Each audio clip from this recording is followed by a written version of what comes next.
Hello. Hi, this is Joey Severini, the director and writer of the movie. And with me is Val, who did so much of the music in this movie. Yay. And I'm going to start the movie, and here we go. Boop, boop. Oh, there boop, it is. Beep. And I'm going to do it right. I'm going to sync up with the boop-a-doop. Okay, there we go. So, yeah, I've never done a commentary before, so we'll see how this goes. But I've listened to so many. Well, I have to preface this conversation by saying, not only did I do the music, but I was around a lot when you were writing the script. Oh, yeah.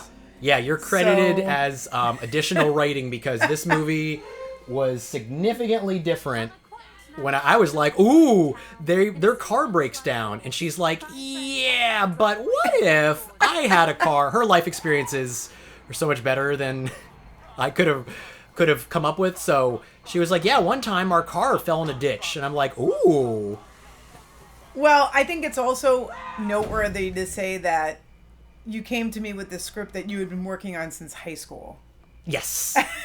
This movie. So let's start there. That's true. Okay, so the origin. And we weren't that far out of high school when we met. No, I know. That's the funny part. Years. Yeah, this movie is at this moment 19 years old when I filmed it. But yeah, the movie started. Did I ever tell you where it started? I was in my room in probably high school. Uh-huh. I could do the math. I was probably in high school. I saw a trailer for the movie Judgment Night. Okay. And there's a scene where they're just running. Do you know what that movie's even about or heard of it? It's like Cuba Gooding Jr. I don't. It sounds familiar, but I don't know. It's Emilio Estevez. I don't remember this part of the story. Okay.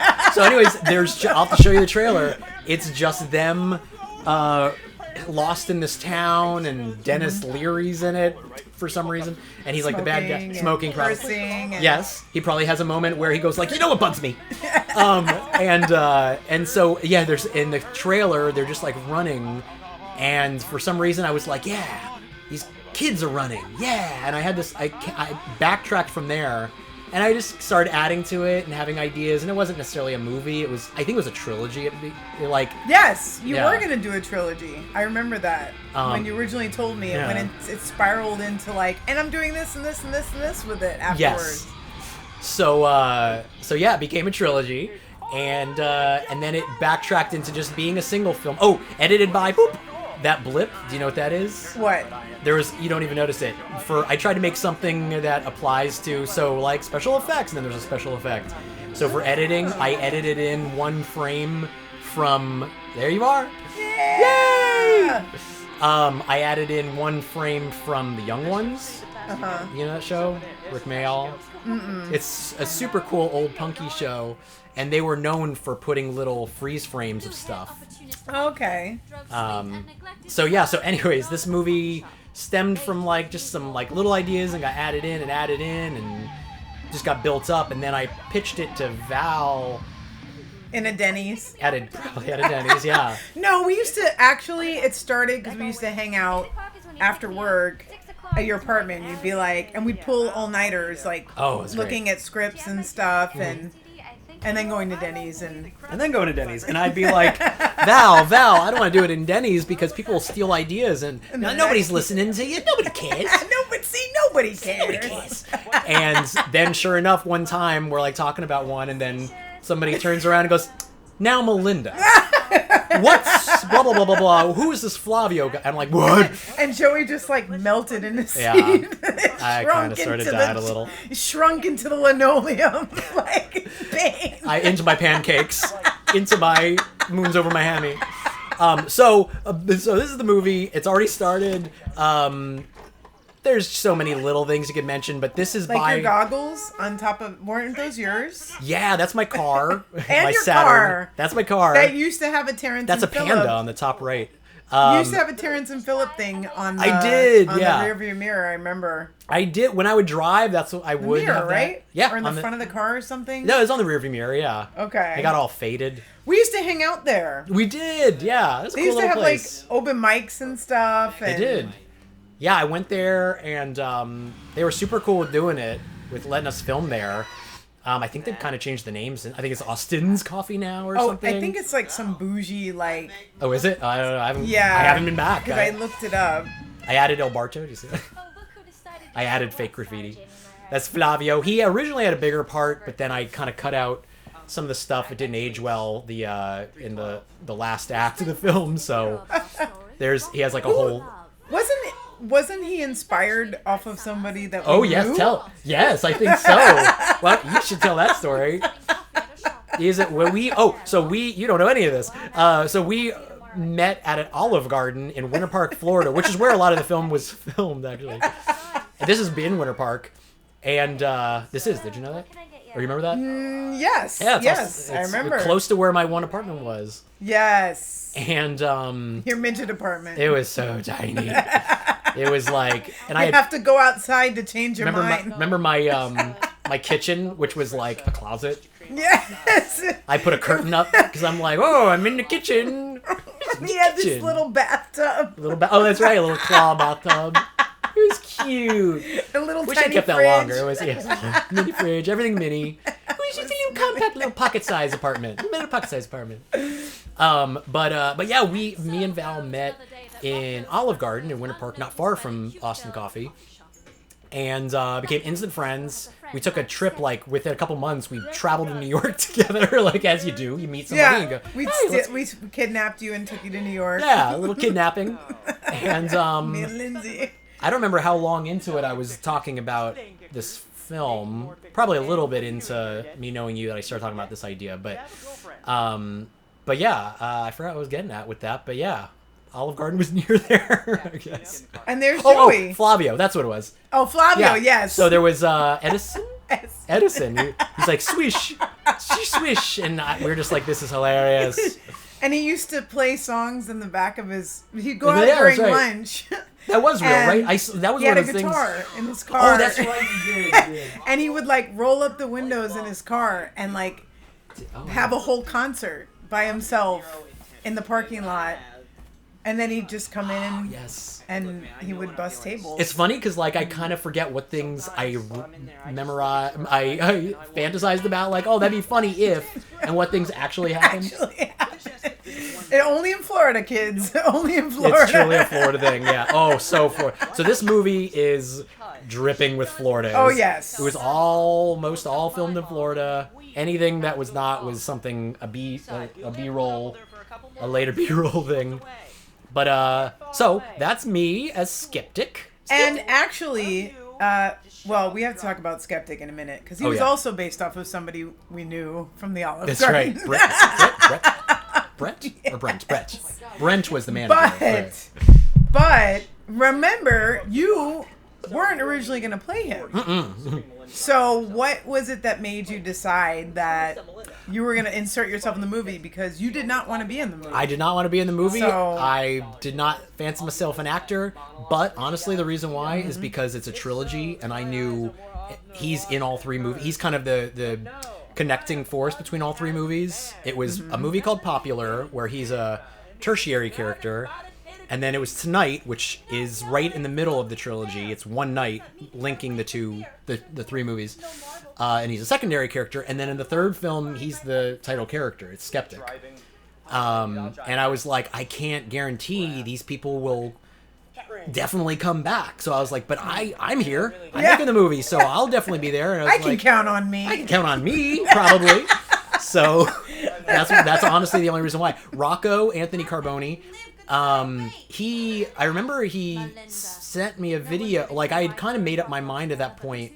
I auditioned all sorts of people, but I didn't find anybody that was like anywhere near Skeptic. And I'm like, well, Skeptic was kind of me anyways. I'm like, I could be me, kind of. He's quirky like you. He's quirky like me. He's airhead, you know. But certain characteristics were it was directly derived from our Brett, friend.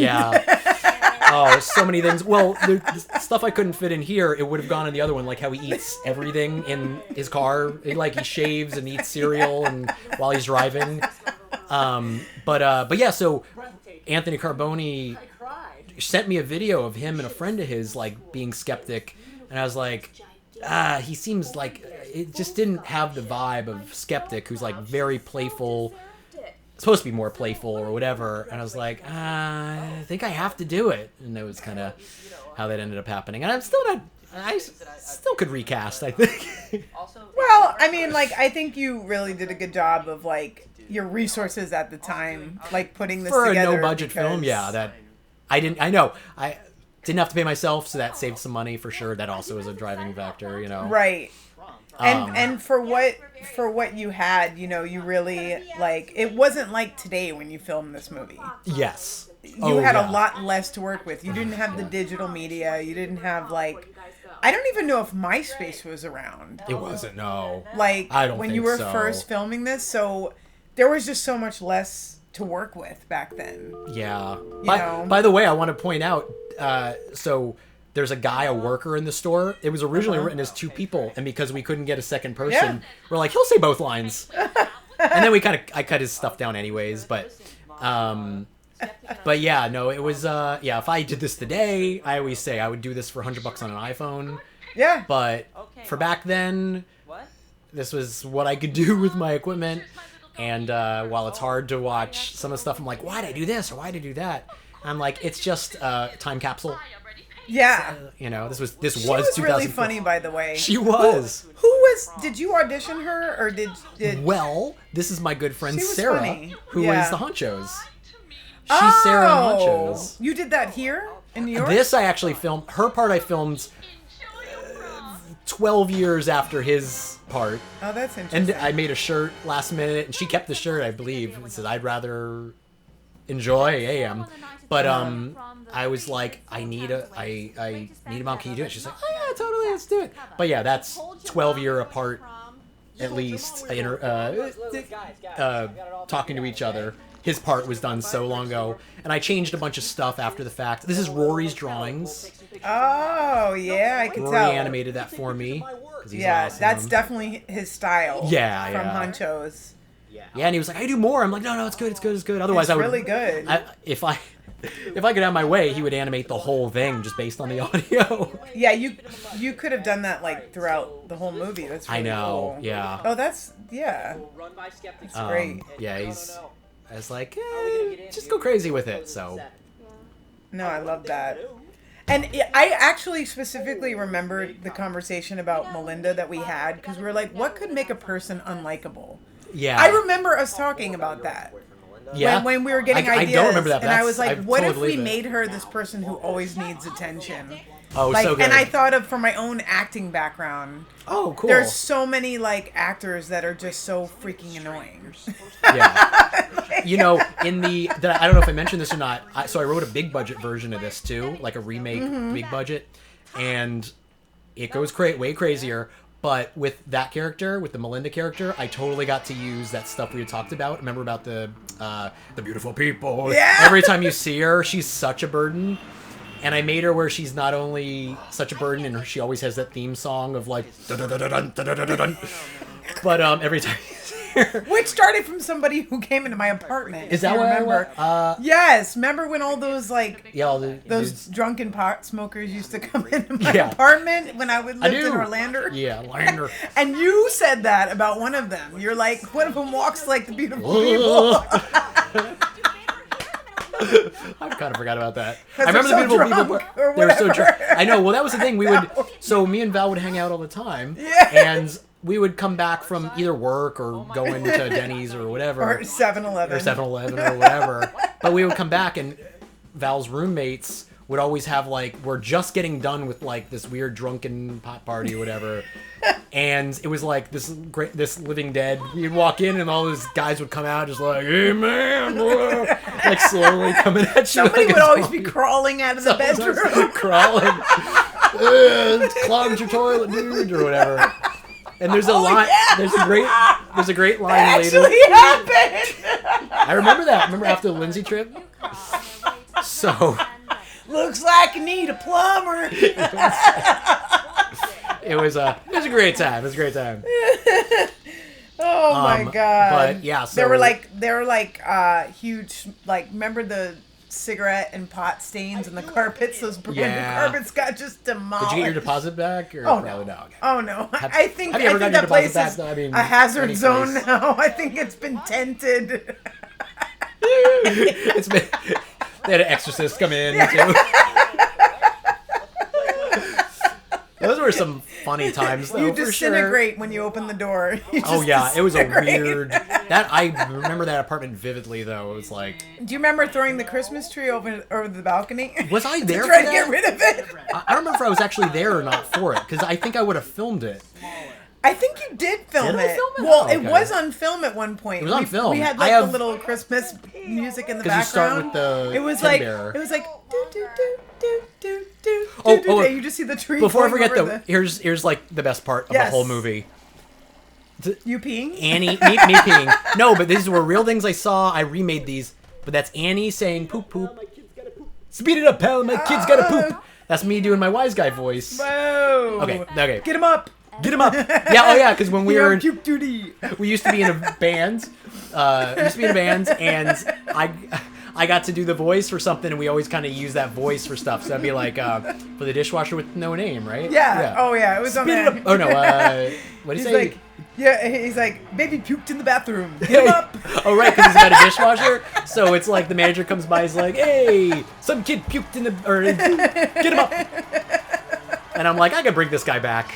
Now you have to talk about this scene because great turnout. So that's the real it's such footage. a great turnout to hear a song about Al. I also want to point out that at this very moment, us recording this is about 20 years after we filmed this movie. Al still knows nothing about this. No, and we really need to tell that story for the song to make sense. Sure. Which I don't know if there's much of a. How do you describe Al? How do you describe the legend of Al? So we worked at Olive Garden in Winter Park, Florida, and Al was our manager. Are we saying his old name? And he's gonna come after us. I know. Should I beep it out? I'll beep it out. No, he'll just be like. Yeah. And Al is just that person that like is the nicest guy in the nicest world. guy in the world. And we all loved him, and he would like go along with our silly stuff. And we'd like roll on the floor across the dining room, and he'd just like sit there and smile and laugh and be like, "You guys are crazy." He was nice. I remember I don't think you were actually there for it, like you were just off the day or something. But I recorded him doing all these like Al. Yes, I things. saw it. Yeah, with like a birthday. And yes, I saw just it. like all these Alisms. And he was just the greatest guy. And so, how did you I wrote came up the with this? song. Yeah, you came up with this song, but I don't remember, was it at work or was it I at want the to party? talk to these guys about getting the credit back for my song, by the way. That's the funny thing. In the credits, that made me laugh too. So the credits, it's like, okay, this Lyricist. song. No, you're the compelling lyrics of "I Love Al." Well, that's the thing.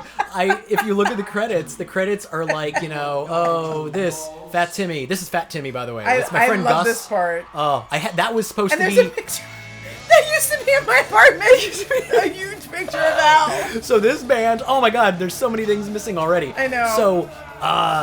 So we'll get back to the "I Love Al" song, which would make more sense to do it now. But I don't want to forget any of this. So this band is awesome. I went to school with most of them. Gus, JP. We went to Boone High School in Orlando, Florida. Boom. And this day was a nightmare until they showed up. We had filmed a whole bunch of karaoke stuff, and it was going terribly. Like, it was in the morning, and this was in the same place as that. They came, they were like the life of the party. When they came there, it just saved the day, and we had the greatest time doing this. So yeah, they are a real band, Fat Timmy. They are awesome ska band. They still play now. They still do. They that's They just cool. released 2 new albums. So one of the I have to look them up. a song from 2 of the songs in here are from the 2 newer albums. They're a ska band They're ska band. doing this. Well, yeah, they're. I told them to be kind of like. Well, it's super easy. Oh, it's super. Yeah, it's like just you guys are drunk, There's fake British rockers. Yeah. Like I said, the They go in and out. compelling lyrics of "I Love Al." Oh yeah. Oh, on the There's right 3 there, words that's to that's it. Monkey's brother. On the Oh, okay. yeah. It's Ryan's brother.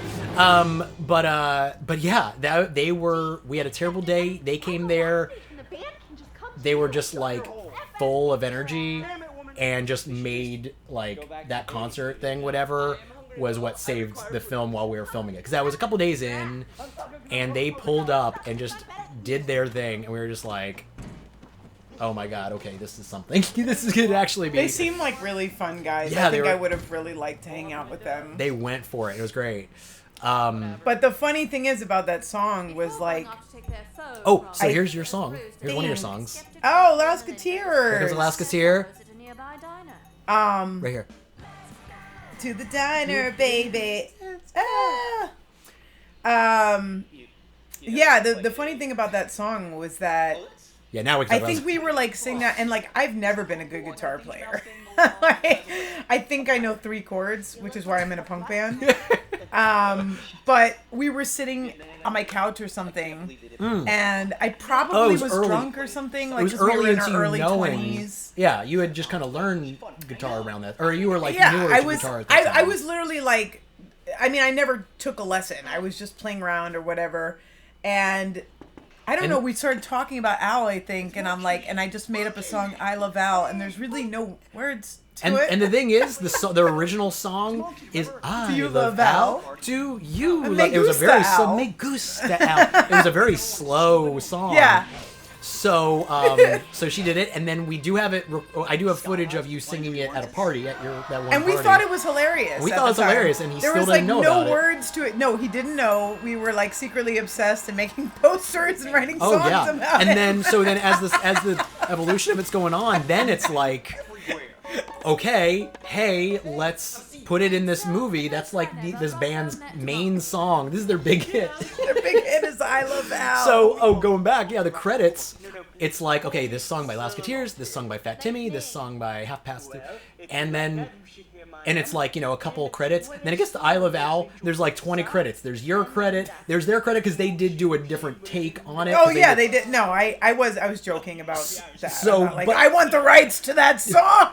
Oh, but you need the right. That's such a good. I'm gonna be a Bono and go after everybody, or. But that's the funny. That I just thought that was the funniest thing. That of all the songs, that's the one that has like the most credits. For like it took this many people. Lyricist. Yeah, lyricist. Remixer. Yeah, I know. Reimagined by Moby.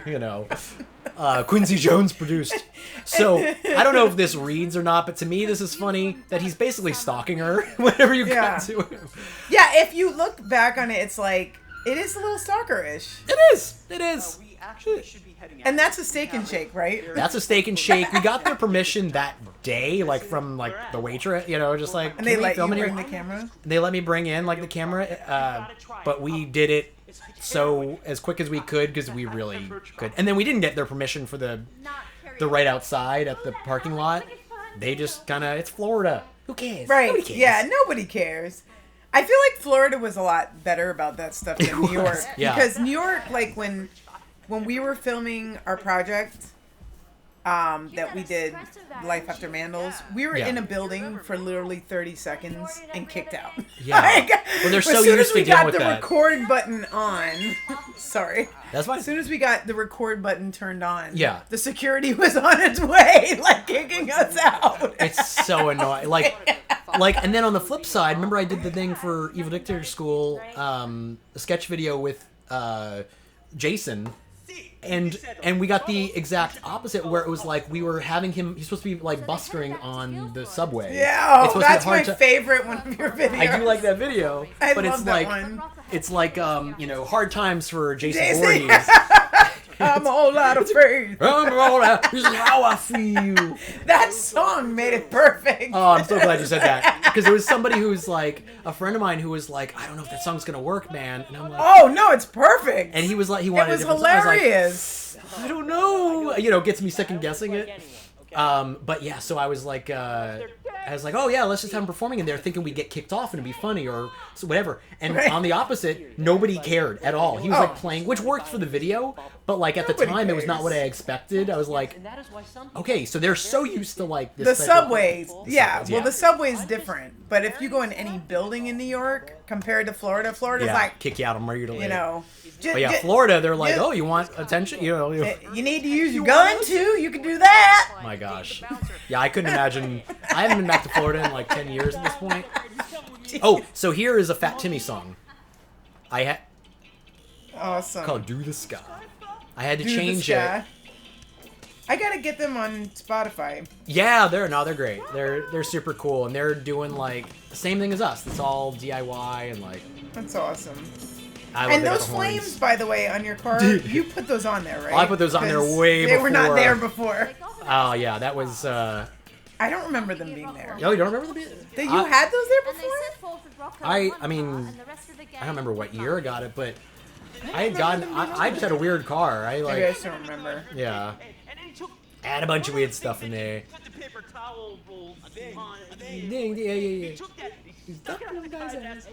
I thought he did a really good job. Me too. The guy who played Monkey. He was really funny. Yeah, Ryan Hannafy is like ice. Oh, so I met him in an a Valencia Community College class, and he went to Valencia. He went to Valencia with me. I went there. That's where I met Ash too. Ish. And yeah, so yeah, I should talk about the casting. So Ryan was the first person. This movie would not have gotten like an official like filming date if it wasn't for him. I met him. I was just like kind of taking some classes, and I took a theater class, and I met him in there, and I was like, oh my god, he's kind of like this movie was slightly inspired by the movie Go, and I was like, he kind of reminds me of Timothy Olyphant in that movie. If you ever go back and watch that. I gotta rewatch it because it's been so long. Yeah. I remember that was like, that movie really, I loved it when I saw it. Me too. I was like, this is a baby Tarantino film. Oh, this is me singing though. Oh, sorry, that's not me singing, but that's me doing his voices. That's you? That's him, but I added like sound effects. No, but you do some of the radio songs here too, right? I do some, yeah. I had Eliza do that one. My wife Eliza do the thing, which in retrospect... First one is like, it reminds me... I'm sorry, go ahead. Yeah. I just remembered something. I know, there's just... This it's so movie, much. There's so much. I'll put... So this is commentary, but I'll also put a whole bunch of like title stuff of stuff that we missed, like little fun tidbits on this commentary video. Because I'm like, there's just too many things. So the casting. So Ryan was the first person I met, and I was kind of like, hey, I got this idea, the script. I don't know how far it was at that point, if we had already kind of fleshed it out fully or whatever. I think it was pretty far along, because I didn't know him that long at that point. And he was really good in that class. He was really funny. He was able to play a bunch of different characters, and I was like, oh my god, he looks the part and acts the part. Yeah, totally.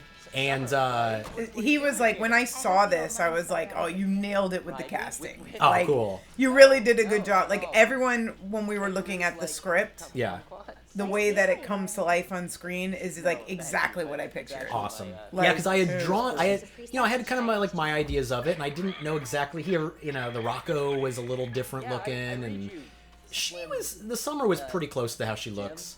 Her shirt, by the way, is DVDA, which is Trey Parker's band.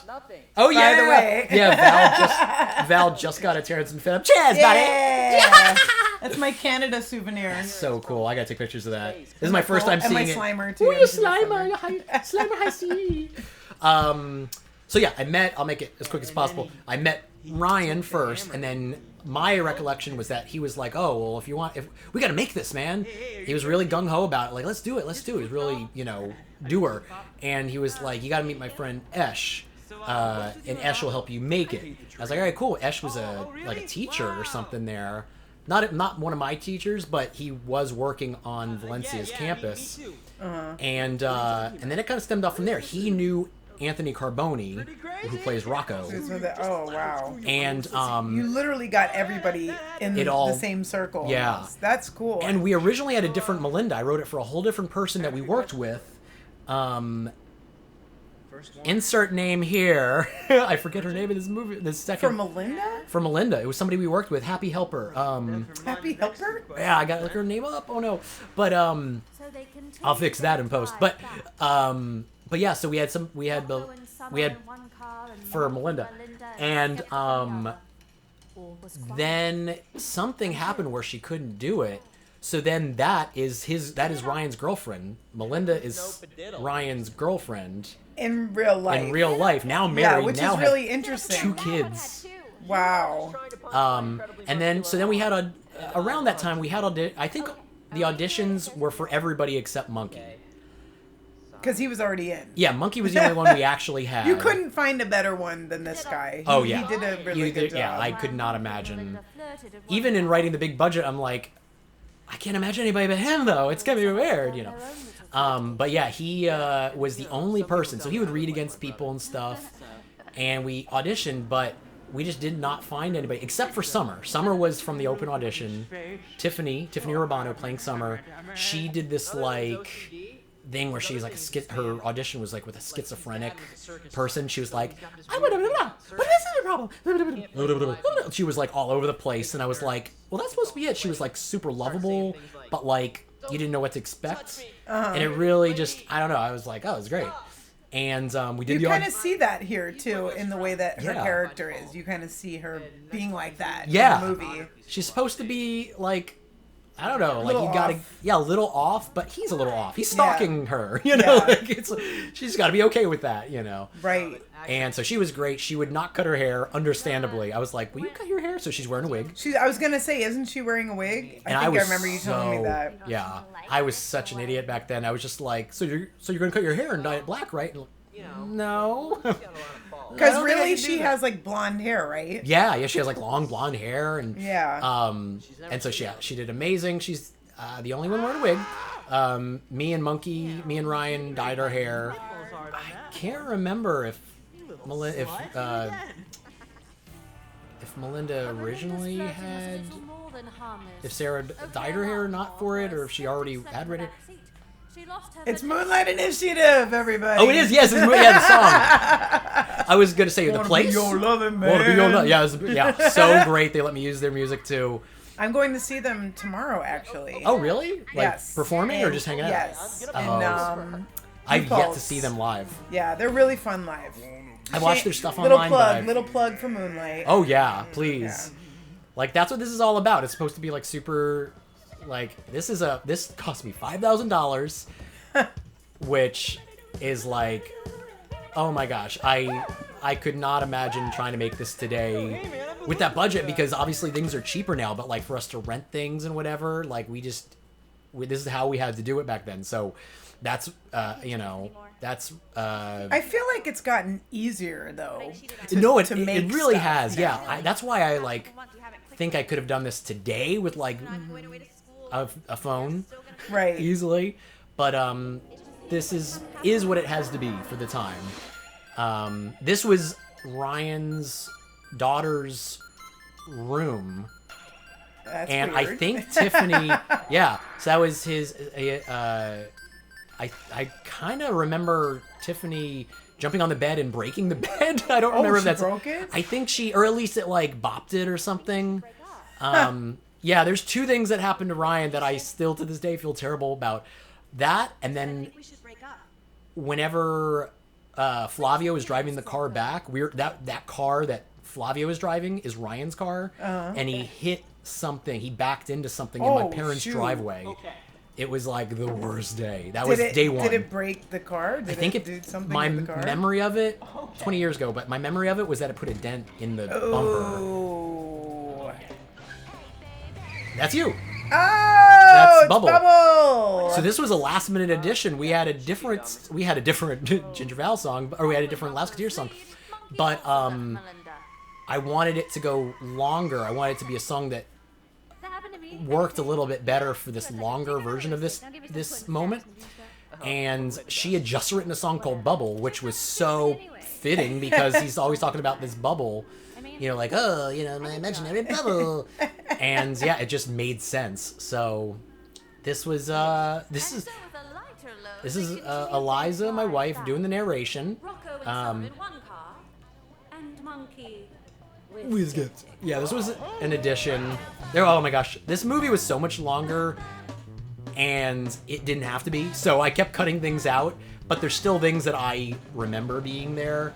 So, like, there's more dialogue here. There's more moments like that moment with him and with Skeptic and Monkey went a little bit longer, where he's singing and, like, Monkey's flipping out over it. And I'm like, I could condense this to, like, holy hell! And then that's it. He's annoyed. You get it. Now, how long did it take for you to do these night scenes? So did you do it in one night, or was it like over a series of days? Hey guys, I'm gonna go get some gas. My memory of it was, so we filmed for 1 week. The whole thing. This whole thing was over 1 Okay. week. And I had it organized pretty well, but then some things just, like we had to go back. The first day was supposed to be the prom, and problems happened, which I'll get to later. And we ended up having to film it another day and adding another day for this and that. So we did a couple nights of nights. And so this was one of them. This one was, I'm pretty sure this was the driving night. So I think this was like, we did one main big driving night. So we would, and that had to do with the breakup. That was in Albertsons parking lot in Winter Park. So that was kind of our base camp. So we had everything there, and we get everybody together. And we're like, all right, now we're doing the Flavio drive. Boom. Okay, get your prom outfits on. Okay, now we're gonna do it. And another one, we didn't get kicked out. We were sitting in the parking lot for literally the whole day. Florida. Florida. This is one of my favorite scenes, even though I've seen it a gajillion times at this point. Well, can I just add something to this scene about the pretzel joke? The pretzel joke. Oh yeah, that's from Val. The pretzel joke came from a real life boyfriend story, where I had this boyfriend when I was like maybe 17, and it's just like he was just always on another planet. Which helps add stories to Monkey, because that's what Monkey is. He's supposed to be like so full of himself. So one time I had, like, this little scenario here actually happened where I asked him, go get me like one of those soft pretzels, those big good soft pretzels, and he comes back with a fruit cup. And when you told me that, I was like, this is hilarious. Like, he was just always like, dude, it doesn't even sound alike. I know. That's it's not even in the same category of food. That's why this scene is such... Like, I asked for an apple and you brought me a banana. Yeah, like... I know. It wasn't even close. It wasn't like, oh, I gave you crunchy pretzels versus a soft pretzel. It's like, no. It's not even in the ballpark. I love that. I love that so much. Which is why I think stuff like that is why a scene like that is one of the better ones, because it has a beginning, middle, and end. It's like... It has the setup in the beginning of just like, and get me a pretzel monkey. Yeah, I got it. No problem. Actually, shoot, I gotta get this. You talk. So this scene with the gas was probably like all of my youth. Like, also, we would buy gas with like pennies and change and like just have enough to like get to the next place. That was life when you're poor and, trying to do stuff and... Whoa! This is a baby studio. I got an idea. Let's take these pictures and get out of here. And this, I believe... So this scene also was inspired by our friend Brett at the Olive Garden, because he was a photographer. And this is exactly like, I don't think we ever saw him taking pictures, but this is exactly like what we imagined him to be. We're like, oh, we could totally see him like working somewhere in the mall, taking pictures of people. He's just a very funny guy. And so a lot of this was derived from our time at the Olive Garden. I think what else. The alarm sounds, and the 4 students exit the studio as quickly as they came. Yeah, and I remember like when Joey was writing the movie, we were kind of like trying to figure out like what are all the things that could go wrong. And one of them was the alarm going off. And, are you all right? Do you need a nappy nap? The karaoke scene. I need Joey in here to explain this karaoke scene. Oh, absolutely. Like where you shot it, how you did it. Yes. So this place, I think it was called Joe's. And it was this place that was really kind of creepy. Julie, I believe it was Julie Turner, had found... Sorry, I had to run and get a package. Okay. But I'm not stopping. I ain't stopping. 5 floors. Can't stop, up and down. Here we go. So, yeah, it's 5th floor. 5th floor walk up. So, this was supposed to be a huge part of the story. So we found this venue, which I went there, and I think it was like a weird, when I met the guy, it was like a weird role-playing thing, where it's like this bar, but they do these like weird role-play things. Role-playing in a bar? Role-play get-togethers. Is it like Dungeons and Dragons? It was like an acting thing, I think. Okay. And so we went in there, and we're like, okay, but it's a cool bar, and on the other side was this kind of stage and everything. So we were like, oh my god, we can film the karaoke, and this. I added all those pictures too, I added a bunch of stuff to this actually. The karaoke bar aspects to it, whatever. Well, how did you they let you use the space, or did you have to pay for it? Or I had to pay, but it wasn't a lot. Yeah. But that's probably where a lot of the budget went to, was just like renting out places. And yeah, we filmed for like, it ended up being like 2 days all in, because we'd filmed some of it, and we were filming at night, and there were all these like drunks outside. And I have footage of it where it's just like, we're trying to film, and you just hear people like, hey man, woo! Yeah. A bunch of like, wooers. Where's Melinda? You know, whatever. And we're like, oh god, so we had to come back like the next morning to film the rest.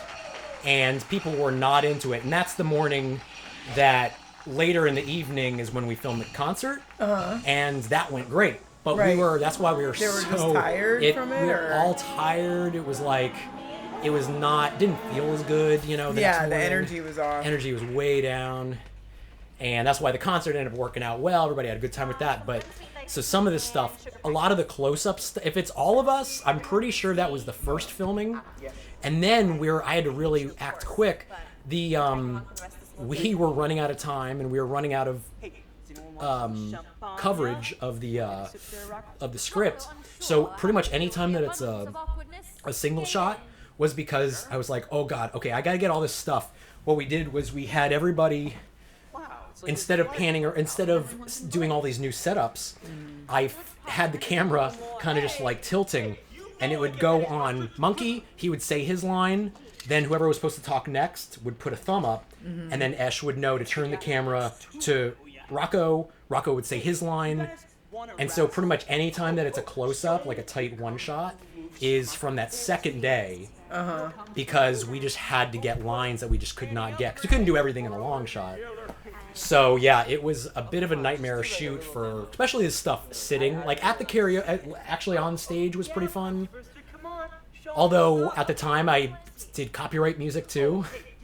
So yeah, well, aren't there certain things that you can get by with if it's like... Supposedly, but that was before you, like, YouTube though doesn't go like, well, it was only 10% of the song. Right. They just give you a copyright or whatever. So that's why I changed it in post to domain-free karaoke. So this is Fat Timmy. Okay. Which I think the song works excellent. Seis de Mayo. And who played the waiter? Because he's hilarious. Oh my god. He's so cute. He's adorable. And he had more to him as well. Like, how did he get involved with this? He was somehow a friend? He's a friend of Esh's. Oh. You can see it all it all spread off of just knowing Ryan. Esh is the center of everybody. Knowing Ryan. And then Ryan introduced me to Esh, who introduced me to Carboni, who introduced me to Desi, who plays Llama at the end. So any of the yellow stuff I did in Forest Hills, those are all my hands. Those are all B-roll cutaways. I just spent a day with a better camera. And it's overlaid. And it's, like montaged in. Yeah. And just had fun with, like, it's a montage, so I can go crazy with, like, close-ups of all the different alcohols and whatever. And I'm sure most of that was just, like, water, you know? And I love that they're drinking champagne. I know. At, like, 17 years old. I know. I was drinking, like, pina coladas and daiquiris and anything that tasted like a Slurpee. True, yeah. No, it makes sense. I think I just wanted him to say champagne, because, like, Christopher Walken. I think that was it. Just to sound like a jerk. Kinda, yeah. It's Monkey. Monkey is supposed to be, like, secretly, he's not supposed to be a problem, but he's so out. I filmed this in Forest Hills, too. That's me, like, from 5 years ago, which is why my hair looks a little black still. but I wanted to get that shot. I love that guy. Oh, he is funny. amazing. I loved him. Does he actually do acting, or was he just kind of thrown into doing this? I think just like community scene? theater stuff. I think it was just like a little bit here and there, and I can't find him. I don't know where he is. All these people I want to tell, as I release the movie, I want to tell them that's from our camera tests, and that's Carlos was driving the car there. Oh, really? Remember you and I Carlos went through, and I was like, hey, Carlos, just drive the car, and I'll film you from, a bunch of that. Oh, I did that one, I think, but I did the same thing with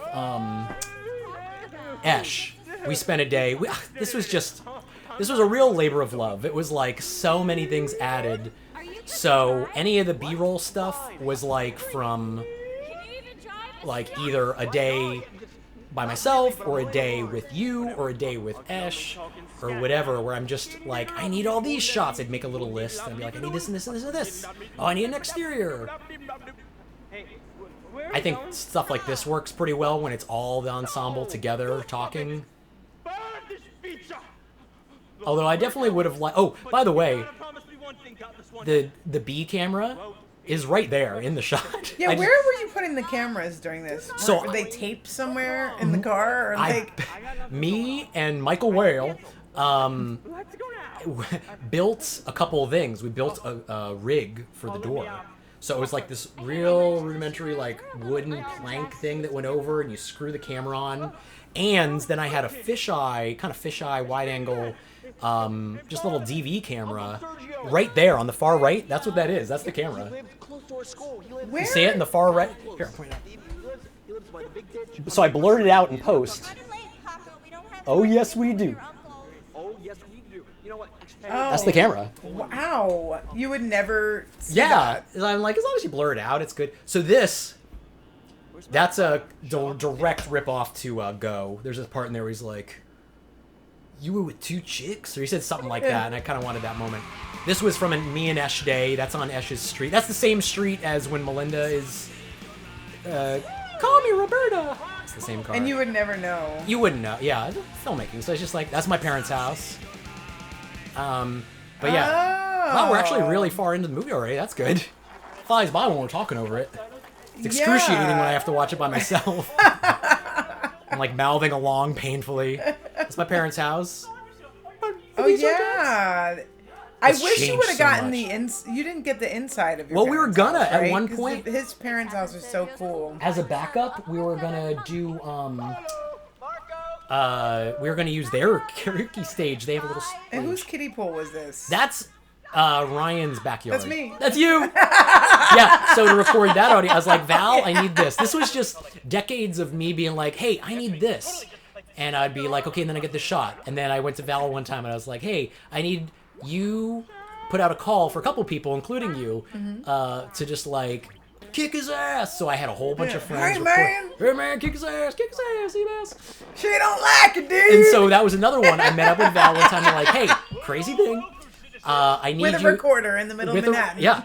So yeah, we were over, I believe, like near 50th, and I was just like, "Hey, she don't like you, dude," or whatever. Or yeah, we were making. We already had a character in our head. But I had to scream it. You had to scream it, and nobody cares. Nobody cares in New York. See, nobody cares. Did anybody stop us? Yeah, we call those Tuesdays. We call those Tuesdays. Yeah. So yeah, this I mentioned in other spots, but this kiddie pool I bought from Target. Used it and returned it to Target with because you got like 3 months with your receipt. Oh, after it's been farted in and everything. Yeah, exactly. It's been used as grass clippings on it, but as long as it fits back in that box. So this was a post idea. He wasn't originally naked, but I thought it'd be funnier if he's been naked this whole time. Yeah, I don't remember that part. You must have added that. I added that later. I was just like... That's funny. That is funnier if he's naked. I mean, it is funnier if he's naked. This is one of my other favorite scenes of the whole movie. Just simple. And honestly, this was one of the first things I edited. So when me and Esh got together and were editing originally, so I didn't even mention that. So this film, originally filmed over 1 week. We took like, a couple weeks, but then me and Esh got right to it. We started editing it. We edited for about 7 months. and then the hard drive blew, and we lost everything. So I took some time and put it away for a bit, and then I kept coming back to it, and it kind of got messed up again whenever I first went back to it. So I put it away for even longer, and in doing this, I still had my original cuts for a couple of the scenes like this. And this is pretty much how I cut it the very first time. Not very far off from like how I originally cut this scene. This was one that I had exported. So I recreated it based on my original clipping. Because that's how we had it. We would just be like, Monkey Rocco talk. And that would just be the clip, like a 3-minute clip. So this is Ryan's backyard. At one point we were going to film it in the Rogers' backyard, but this is where I filmed it. So the pool was there too? Yeah. Or did you film that separately? That was it was same all in night. Ryan's backyard. This was one of the last things we filmed too, because near the end, morale was dying a bit, and people were like, I actually got some other stuff I got to do and whatever. Like, do we have to? Yeah, it was kind of falling apart near the end, and we were like, all right. And I had to kind of think, like, what do I need? And I was like, well, I need that scene, obviously. You have to have this, like, crucial plot point. It's crucial. I mean, it's like kind of the whole point. Like, it's not, Sixth Sense or anything, but it's a little twist on, this whole movie. He could have been Rocco could have had a great time, but because he was, in his mind, he was like, oh, gosh, Ryan, Monkey is, ruining my life. And it's like, he really wasn't. He was just there. You could have been having fun the whole time, whatever. So it was like, this was definitely crucial. But I also had some pickup lines, so like we went into Ryan's living room. I think it was the same day as them getting ready for the prom, where Rocco punches Monkey and stuff like that. But I had a whole bunch of pickup lines from there, and then a couple pickup lines. We just got into a car and said like, okay, say this line, whatever. I was like, all right, that's good, we're good enough. And then we ended it. I think this was the last night of filming. Don't you skydive for a living? Hazukni! Oh, so that's, I believe. Did we pass the skydiving Joey Lawrence's? Oh yeah, that was like one of the funniest things about this movie. I don't know why that made me laugh so hard. But... And it's one of those things that, like, at the time, kind of made more sense. Well, now people wouldn't get it as much. And now people wouldn't get it, unless but it's kind of funny from that generation. Yeah. I think it kind of circled back to being like funny again. Like, when a joke is so long, it becomes kind of funny again. But in the middle spot, it's not. It's like there's a time where it's like, okay, I mean, Joey Lawrence, he's on that show or whatever. But now it's like, Joey Lawrence? Like, what? Why would he join this group, But because I know the reference, yes. I thought it was hilarious. Yeah. Sheer genius, Joey. Oh my gosh, that was probably my greatest moment. That's why the whole movie was written, just for that one Joey. Just for that one moment. We got permission to use footage. We were supposed to go out there and film people, and then we didn't have a GPS back at the time, and I was like, all right, I'll be there in like a half hour, and then realized it was like 5 hours away. It was like in Key West or something weird like that, and I'm like, I can't make it. And yeah, I ended up just using the footage from their video they gave me. I like this. Yeah. Oh, so the beginning of that was an actual outtake of him laughing at a blooper, and I was like, that's so much better than his fake laugh. So it's a combination, but this is Ryan's house. So you guys are still at Ryan's house. Yeah, it's definitely not your parents' house. It's not. Everything is brown and green. Oh, yeah. Like, no, it's not your parents' house. There's not a single leopard or zebra stripe anywhere. Like my apartment. Yeah, exactly. Basically. Yeah, this is very... I'm like, this... I don't know, I think this would fit... it's supposed to be Sergio's house, so... I'm like, Uncle Sergio, which actually that does look like where I can picture Sergio would live. I can see a Sergio doing that. Which brings me to my next point. Uh-oh. Sergio was based off of, well, never mind, we shouldn't mention it. Okay. I'll tell you later. Okay, I'll tell you later. But the ditch story, that came yours. from me. Yeah. That also, that you're about to see coming up here. Yes. Because Tree and I, my friend... It was with Tree. I was going to ask. I was like, Tree. I don't even remember this point. So long ago now. I don't remember who was with you. It was Tree, and during our mini high school adventures, one of them, we were backing up, and I backed my car into a ditch. No, it was her car, and her car was painted like a Dalmatian. Oh, so great. it looked like a cow stuck in a ditch. Like, we made cookies out of it and drawings and cartoons about, like, the cow in the ditch. And people were just, like, looking at us and laughing while they were driving by. They're like, that's hilarious. It's a beautiful thing. You see a white Volvo with black spots upside down, like, facing toward the ditch. And we're just, like, looking up, like, how do we get out? I want to We point had to out... be towed out.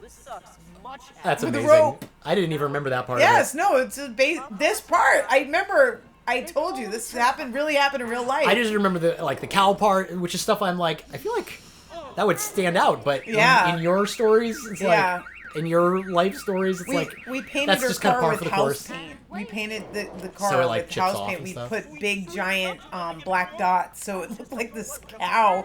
And cops would just pull her over just to like laugh at the car. In Florida, like, that's pretty funny, young lady. Oh my gosh. Two things I want to point out really quick. There was a shot where it cuts to Skeptic. See, there's Terrence Phillip. I thought it'd be funny if it's like, what's in his... My favorite. There's Ash playing Sergio. I love Sergio. I do love Sergio. One of my favorite characters. Vote for Sergio. There was a shot, so art imitating life or whatever. Or vice versa in this case. I had written Skeptic to have an eye patch, and then a decade later, several years later at least, I went to a club in Florida where somebody headbutted me accidentally dancing wildly with their head, and I had to wear... Your eye was all bloodshot. I remember that. So there's a shot... That was downtown Orlando. It was Orlando. I remember. That was a long time ago. And so there's one shot in here that you filmed where it's a close-up of my eye. I was like, I could use this because my eye was actually all bloodshot. So that's filmed real. That? Yeah. I don't remember, but I remember your eye being messed up. I have all this original footage, so I could play that sometime. This is my parents' driveway. That was day one filming. The almighty Sergio. Because we only had the cart for a day. Is the moon real, or did you put No, that in there? I was going to that. say, I was like, that looks too pretty to be I filmed real. it, but yeah, I comped it into everything. I just thought it'd be great. Yeah, and we both came up with this, remember? Because I remember us talking about him pulling out with the car, and it would be hilarious. Yeah, on the little cart. Yeah, it's one of those like chicken and the egg sort of things. I'm like, I don't remember if we had come up with... Why would we come up with Sergio before that? Like, he had to be... I don't know, like, Sergio had to come from our talks. Yeah, it did. He wouldn't have already been in there. It would have been like, oh, what if this? What if that? I remember there was one part that we didn't put in here where we'd run into Sergio at a grocery store, and he would fall off of his cart. I remember that. I remember you coming on that. That's so funny. And he would just be kind of... We're writhing. But yeah, there's a lot of digital effects here. His facial expressions are so funny. I thought it's great. I thought it's great. I hope one day I get to make the big budget version because it gets even way crazier. But like, I love this little weird film. It's just a combination of so many things and so many versions of myself too. It was like me.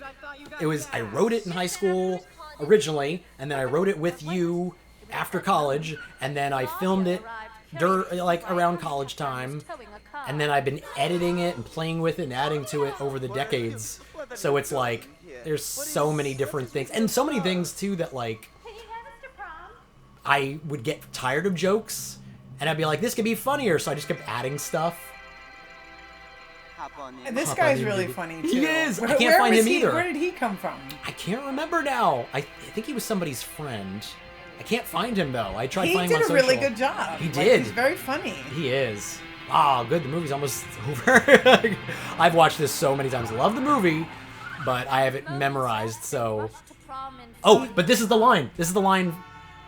Ooh, it smells like a bag of smashed assholes. Oh yeah, that's what the guy said. That's what the guy said. That's what the guy said So that in the came. apartment. That one of those zombie times we came over to Val's house. Smashed assholes. And some guy was like, so your roommates always had these weird guys over, and was just like, oh, it smells like a bag of smashed assholes in here. I'm like, I'm using that in something.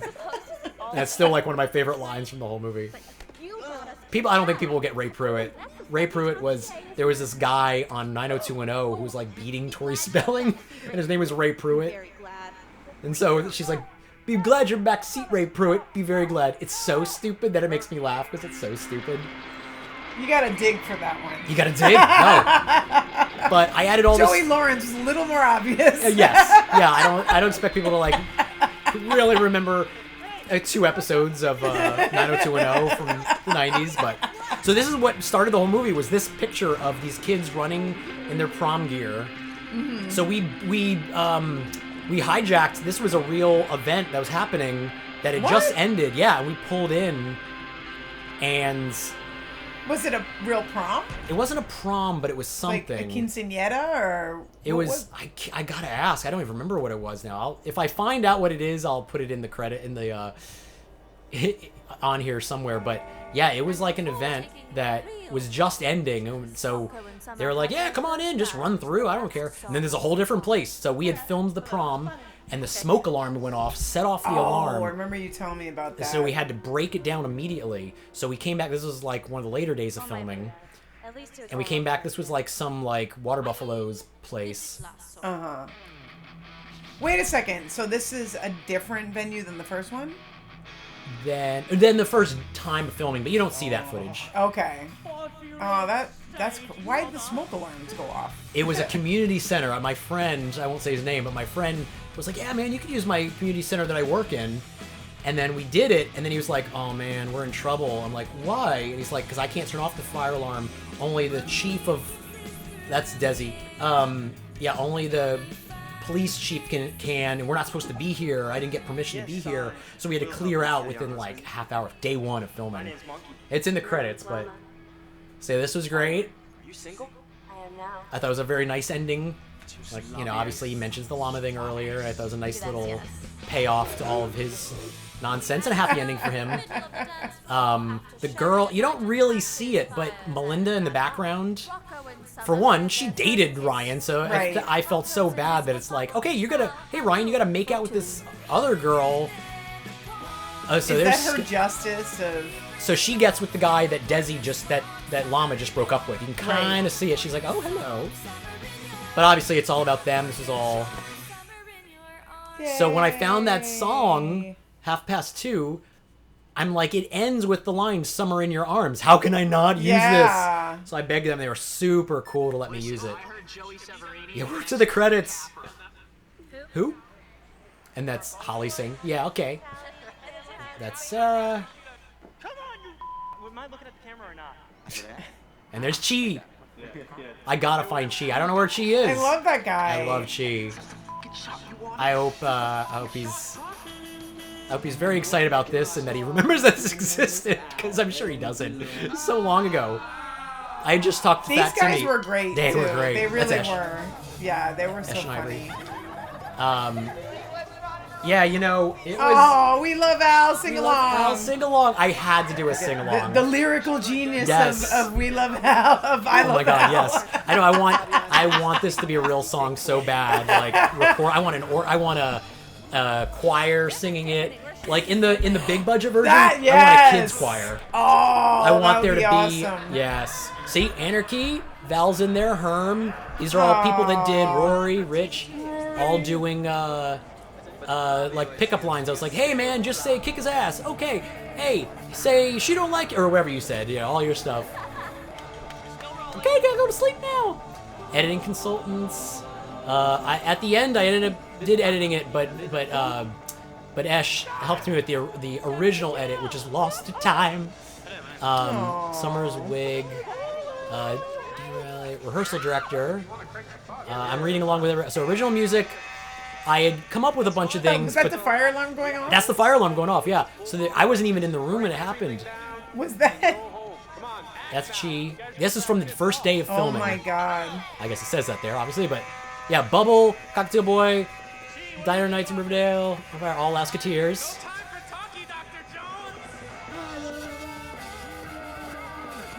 I love this song. Somewhere I gotta release your original version of it, Sergio Saves the Day. That was the acapella. Bum, bum, bum, bum, bum. Okay, so I Love Al, performed by, but written by Val, Joey, Ed, Ben, Gus, JP. Is that Al's head? Yes! You never noticed that? No! And I made it shoot into the stratosphere. I'm like... If he only knew. If he only knew. He's a manager at the Olive Garden. I either hope he never sees it, or if when he does see it... Oh, that was Annette in the background, by the way. But that was... I hope that I get to see when Al sees it. I wish we could go to his. Can you go down? An Al reaction. When you go down to Florida. A reaction And a video. reality. Reality. Nope. Doesn't work. Oh my gosh, we made it through the movie. I've been wanting to do this for such a long time. If he sees this, he'll have us committed. Not to mention when you made me walk down Times Square with a huge picture of him in my cart. Oh yeah, I gave Val the photos because I'm like, I don't need these That's giant like a posters. life-size picture My of wife Al. doesn't want it, and it's like, she puts it in a little cart, little granny cart, through New York City. Anyways, I'm gonna wrap this up. Val, thank you. Thank you. The movie's great. Yeah, go visit Lousketeers. Ginger Val. I'm glad you watched the movie. I hope somebody enjoyed it. I hope someday to see somebody in like a Monkey or Sergio costume for Halloween. That's kind of the dream. If I ever see that, that'll make it all worthwhile. Anyways, thank you so much. I'll see you guys in the next one. Bye.